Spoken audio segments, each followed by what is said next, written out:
Hola, ¿qué tal? Buenos días. Bienvenidos a un nuevo episodio de Historia Universal Contemporánea.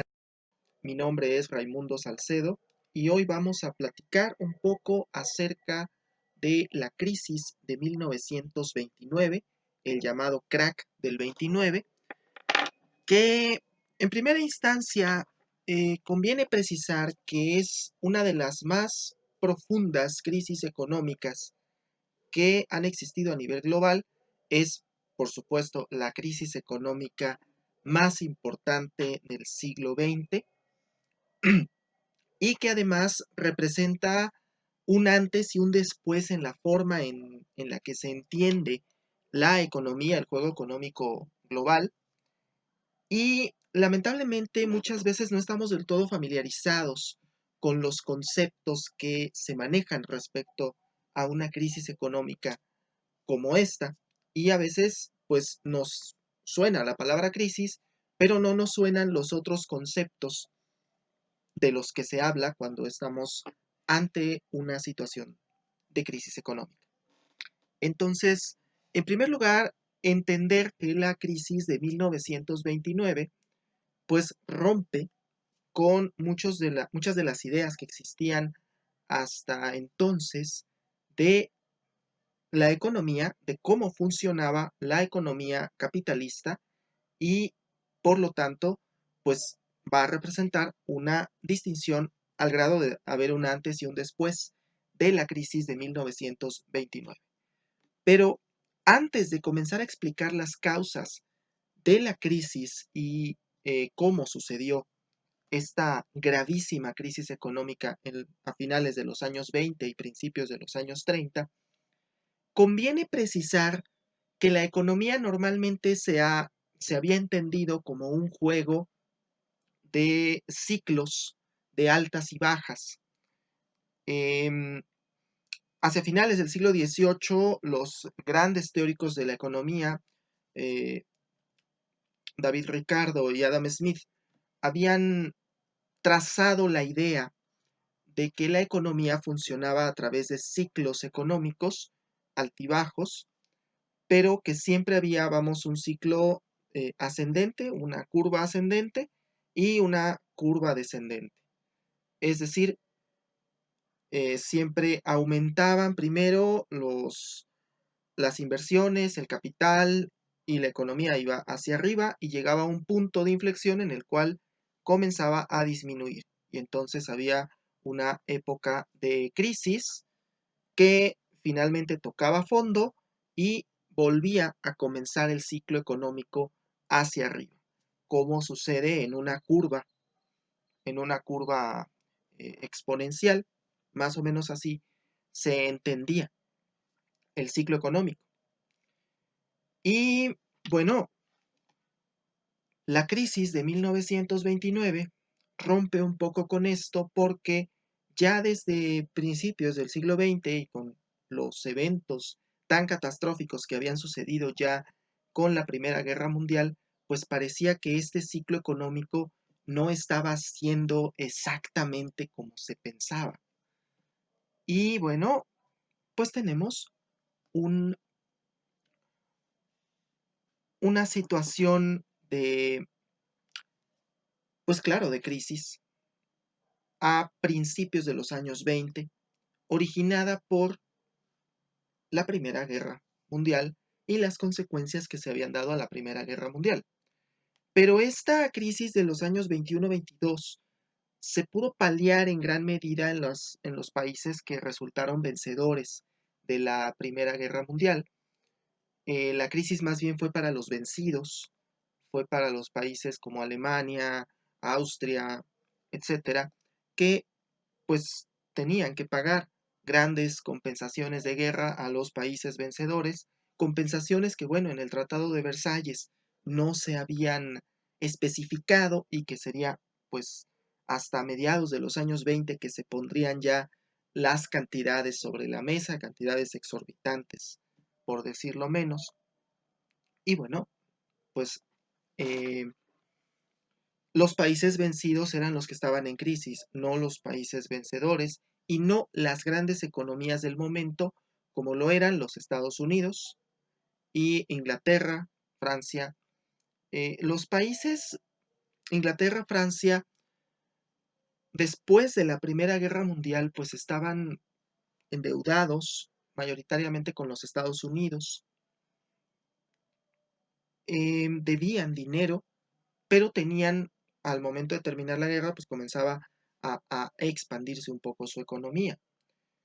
Los Estados Unidos no vieron afectada su economía por la guerra, de hecho, no fue para ellos perjudicial, sino que fue beneficioso entrar a la guerra porque fueron ellos quienes proveyeron de alimentos, proveyeron de armas y proveyeron de todo tipo de servicios a los países vencedores, Inglaterra y Francia. Y bueno, la, la situación que tenían los Estados Unidos era que habían expandido su mercado hacia Europa. Es decir, las empresas norteamericanas habían comenzado a venderle a los europeos, principalmente a Europa, a los países que estaban en guerra, y durante la guerra hay una expansión económica en los Estados Unidos, porque obviamente al haber mayores ventas, pues hay una mayor producción, eso genera que los empleadores pues, tengan la necesidad de contratar a más personas y entonces la tasa de desempleo empieza a disminuir, la gente empieza a tener dinero. Bueno, podemos verlo sin necesidad de ser expertos, ¿no?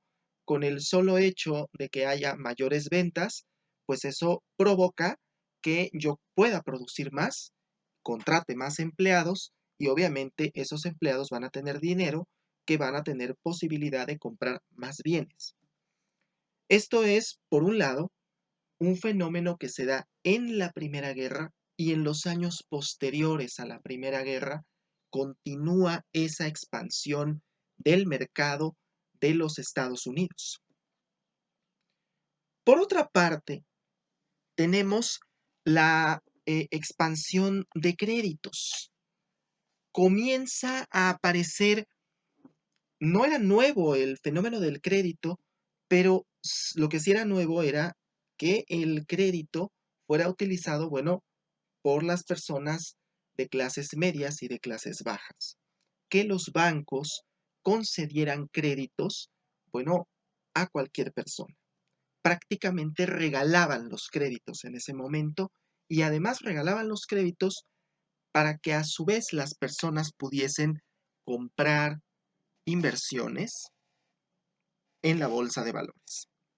Hay una expansión enorme de crédito y además de haber una expansión de crédito, es decir, los bancos empiezan a prestar más dinero, pues las personas adquieren esos productos de crédito. Por si alguno no está familiarizado con esta situación, podemos ponerlo en términos mucho más simples de los que suena. Es como si en el juego de Monopolio, el juego de Monopoly, alguno de nosotros no, vamos, cada determinado número de vueltas, pues en el momento en que llegamos a la entrada, al inicio del juego, nuevamente nos toca recibir una cantidad de dinero. Y si nos damos cuenta, existe un jugador que es el banco. En el juego de Monopoly hay un jugador que es el banco, que es el que tiene el dinero.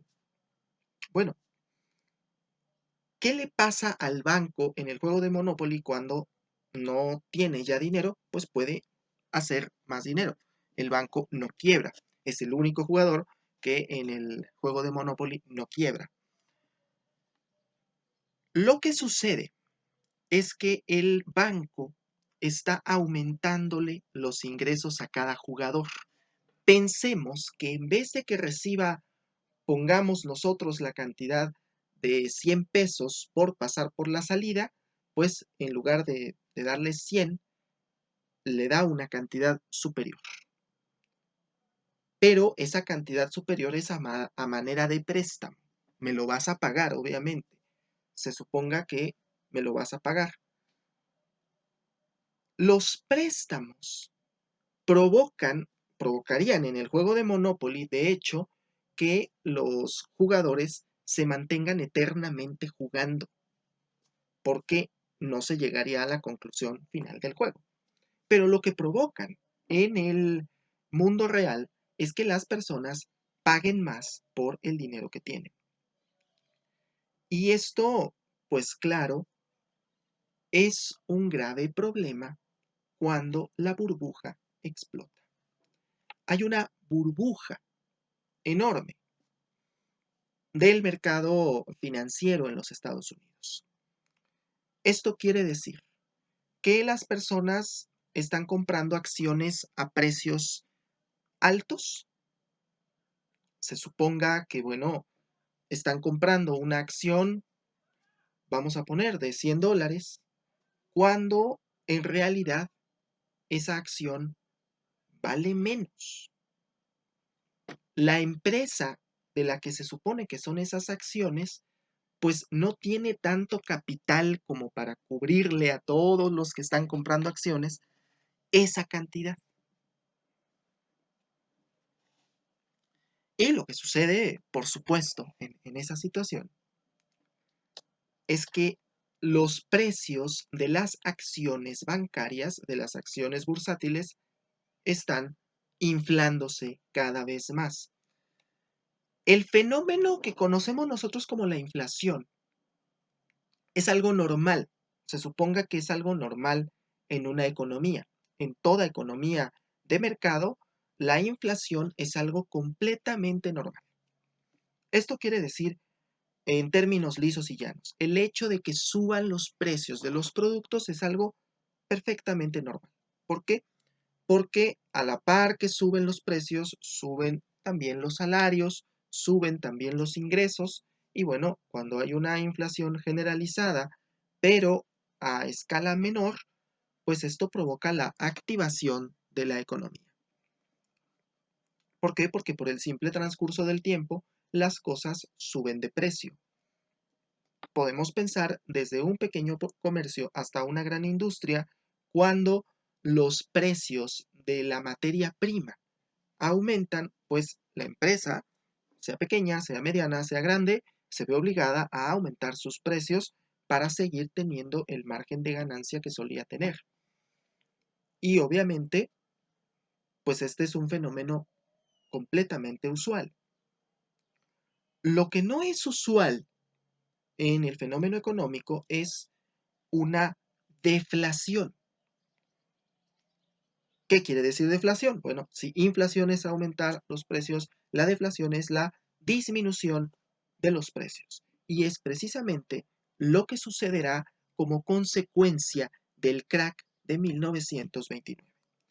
En el escenario que les estoy planteando, en el cual las acciones están en una burbuja, la producción que hay en los Estados Unidos es amplísima, están llenas las bodegas, sobre todo de acero, pero en general, pensemos como cualquier empresa, están llenas las bodegas del producto. ¿Por qué produje de más? Porque Europa me está comprando. Pero cada vez menos Europa empieza a disminuir sus compras. Cada vez más nos damos cuenta de que Europa se está recuperando económicamente. Y en lugar de disminuir mi producción, mantengo el mismo esquema de producción y pues esto es una fórmula para el desastre.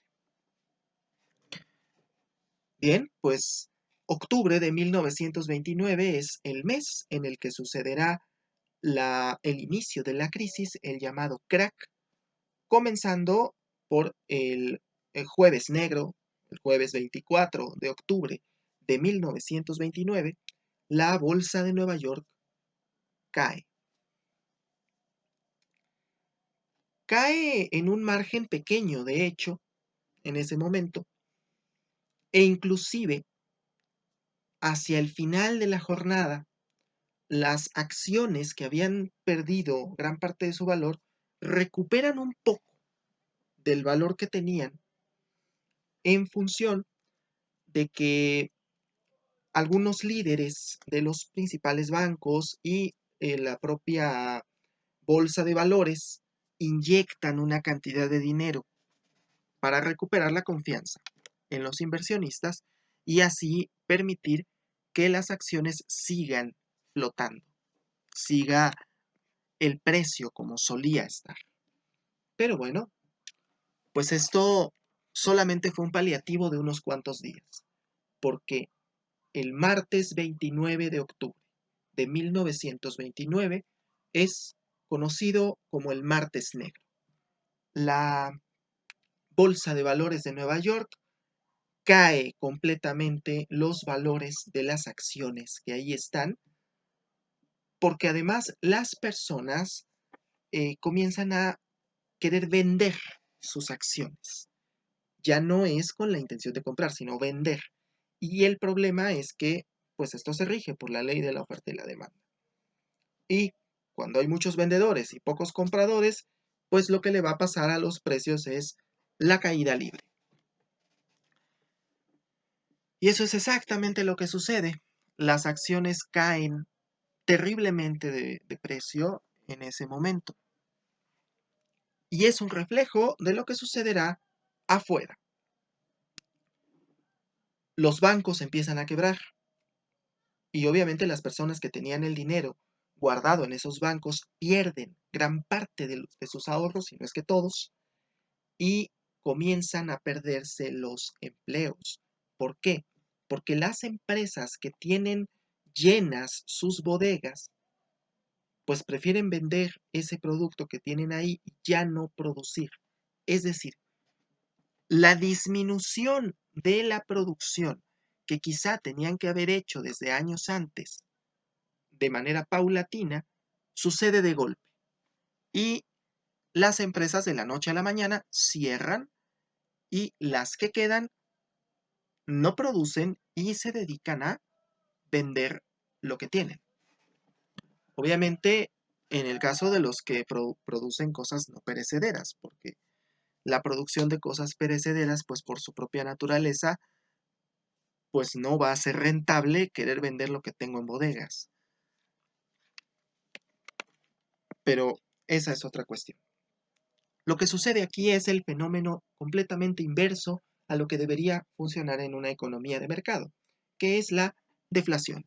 Los precios comienzan a bajar. Al haber mucho producto, comienzan a bajar los precios de las cosas. Y bueno, las personas tienen poco dinero o ya no tienen dinero y no compran. Entonces esto provoca que haya cierre de empresas, que haya desempleo, y ese desempleo provoca más deflación.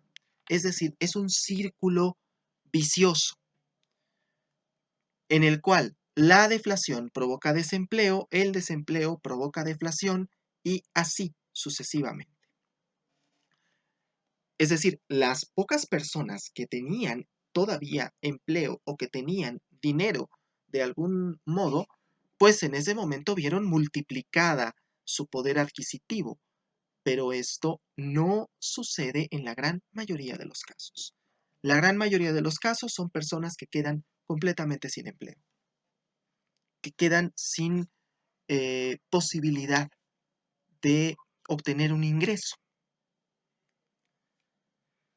¿Cómo paliar una crisis de este tipo? ¿Cómo, cómo hacer que la economía se reactive en una situación así? Ni siquiera los más grandes economistas del siglo XIX y desde el momento sabían qué hacer frente a una crisis de esta envergadura. Y es por una razón. En ese tiempo todavía se tenía la creencia de que el Estado no debe intervenir en la economía. Una de las fórmulas más básicas del liberalismo económico es esa. El Estado no debe intervenir en la economía. El liberalismo económico dice dejar hacer, dejar pasar. El Estado no debe meterse en la economía. en la tesis de que el mercado se regula solo. Bueno, la crisis de 1929, como podemos apreciar hasta este momento, pues nos está demostrando exactamente lo contrario.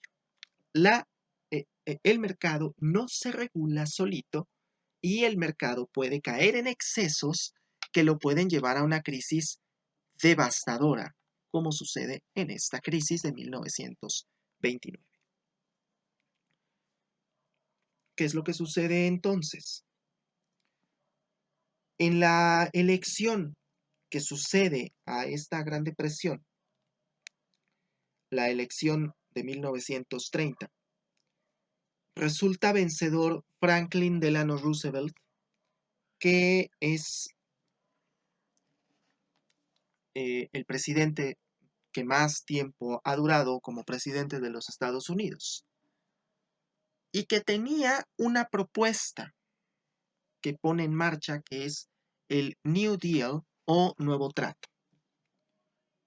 El New Deal consistía en hacer que el Estado, los Estados Unidos, invirtiera en obra pública, hacer carreteras, hacer todo tipo de infraestructura de obra pública, edificios públicos, etcétera, para así dar empleo a los ciudadanos que no lo tenían y entonces de esa manera reactivar la economía. En el caso de los Estados Unidos, esta maniobra funciona bastante, bastante bien porque le permite a los Estados Unidos reestructurar su mercado y le permite a los ciudadanos norteamericanos que habían visto de la noche a la mañana sus ingresos perdidos y se habían visto severamente endeudados, salir de ese agujero negro que era la crisis que, reitero, era un eh, círculo vicioso. En Europa las cosas no marchaban del todo bien y no iban a marchar bien porque la crisis que sucede en los Estados Unidos necesariamente les impactó. De hecho, la crisis sucede en Estados Unidos y posteriormente impacta en Europa y en el resto del mundo. ¿Por qué? Quizá alguno de ustedes podría decir, bueno, pero es que si los mercados de Europa se estaban recuperando y esa era la causa de que Estados Unidos no haya caído en esa crisis, pues los mercados europeos deberían haber estado bien. Pues no, y no por una razón sumamente extraña e interesante. Europa había firmado la paz en 1919.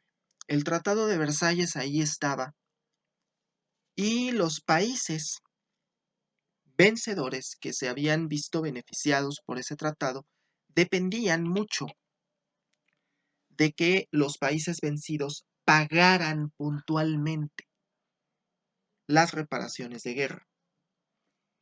Sin embargo, estas reparaciones de guerra no estaban siendo del todo cubiertas porque los países vencidos estaban en crisis. Entonces, hay una afectación, ahora sí que en un efecto rebote, porque además los países vencedores, Inglaterra, Francia, estaban endeudados con los Estados Unidos.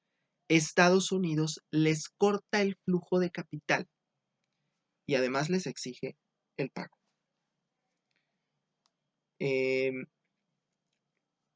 Eso pues provoca que prácticamente todo lo que recibían esos países pues fuera para pagarle a los Estados Unidos. Y si bien es cierto, a los países que más afecta la crisis del 29 son a los países vencidos, también afecta a los países vencedores de la Primera Guerra Mundial. Pronto los países, todos los países, las grandes potencias, cierran sus fronteras a las exportaciones y a las importaciones. empiezan a dejar de importar. En el caso de países como Estados Unidos, incluyendo países como México, que son países que producen y que pueden producir una gran variedad de productos, esto pues implicó proteger, es una medida que protege a el capital nacional para que no se vaya del país. En Europa sucede también, Inglaterra se cierra, ¿sí? Pero por ejemplo en el caso de países de Centro y Sudamérica, sobre todo Centroamérica, la crisis les impactó de una manera severa, porque los países de Centroamérica, El Salvador, Honduras, eran prácticamente países que producían un solo producto. De hecho, de ahí es de donde viene el término, ahora mal empleado, de repúblicas bananeras, porque eran repúblicas que solamente producían una cosa y algunas de ellas pues producían exclusivamente plátanos y los exportaban y de ahí obtenían sus ingresos para todo lo demás. Pero la situación es que al cerrar los mercados norteamericanos, al cerrar el mercado en Estados Unidos, en México, en Canadá, en Europa, pues ¿a quién le iban a vender esos plátanos? Y ni modo que vivieran a dieta de plátanos. Es decir, ese es uno de los puntos que conviene precisar de la crisis del 29. Afecta de manera global, pero sobre todo a los países que estaban en seria desventaja frente a los otros. Los países que tenían diversidad no fueron tan afectados como los países que eran monocultivos. La crisis del 29 se prolonga durante años. De hecho, podemos considerar que la crisis del 29 es una de las causas directas de la Segunda Guerra Mundial. Es consecuencia de la primera y causa de la segunda. Precisamente por eso es tan importante entender este punto de de la historia, de la historia del siglo XX. Es la parte a la que Hobsbawm llama la era de las catástrofes y principalmente dice, esta es la catástrofe económica que golpea por igual a todas las economías del mundo y en cierta medida los Estados Unidos van a lograr salir de esa crisis con antelación a otros, pero bueno, en el caso de Alemania, la crisis de 1929 que deja muy en claro que Alemania es un país no solamente vencido por la guerra, sino además resentido por la situación actual, pues provoca el auge de los movimientos nacionalistas. De ahí es que comenzarán a tener auge los partidos, el Partido Nacional Socialista Obrero Alemán, y no solamente ese partido, a lo largo y ancho del mundo, en Inglaterra, en Francia, en Italia, comienzan a surgir estos movimientos nacionalistas que además se dan cuenta de que una de las soluciones que se encontró para la crisis fue cerrar los mercados y enfocarse única y exclusivamente en lo que se produce en el país y evitar las importaciones. Entonces, hay un nacionalismo económico. Y bueno, pues todos sabemos las consecuencias que tuvo el nacionalismo en la década de los 30, que provoca, en última instancia, la Segunda Guerra Mundial. Bueno, pues esto es todo. Es la explicación sobre la crisis de 1929. Les agradezco mucho su atención y espero que puedan sintonizarnos nuevamente con el siguiente episodio en el que platicaremos precisamente sobre el nacionalismo y los movimientos nacionalistas del siglo XX, de la década de 1930. Muchas gracias.